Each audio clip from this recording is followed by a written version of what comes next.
With regard to extraterrestrial beings, so creatures that have an intelligence and a will, there's not a big argument for that in the Bible.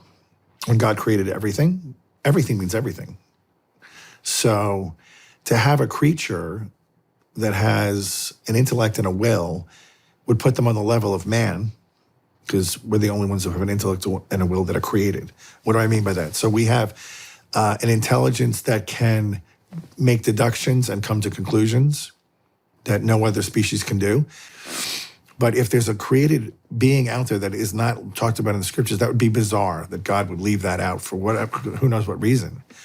And in the Catechism of the Catholic Church, it makes a clear and definitive statement that only man is a creature that was endowed with this ability to know God and choose him of the created order. The angels would be in the same boat, but they don't have material bodies. So once you say that, it rules out all other life forms that would have an intelligence. But they can inhabit life forms and look like creatures. Think about this. What would be the greatest hoax in the history of the world? And we've been building it up for 60, 70 years with the Star Wars. False flag alien invasion. Star Trek, all this stuff. And then finally one day, the president gets on TV and says, we're about to come clean. There is another life form that we have to introduce you to. Here it is. Mm-hmm. And they can speak English and communicate, and they look weird.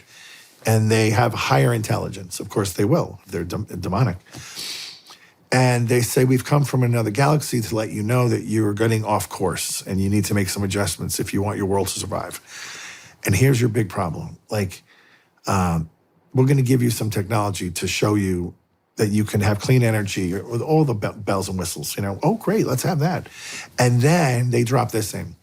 And by the way, there's many other ways to God, not just in the religions that you know. And that's the big sinker, where it gets everybody off. They're all untethered from God now. You don't have to do this. Just be kind to one another. You don't have to worship God. That's created more wars in your world than all the good works you could possibly do. Stop doing that. Well, the higher life form just told us we shouldn't do it. And they're clearly ahead of us, so we better listen to them. Like, people would go for it hook, line, and sinker because they're not tethered to the one true God. They're not getting their face in the Bible every day, studying the scriptures and learning what he really said and what is the only way to eternal life. Jesus said, I am the way, not a way.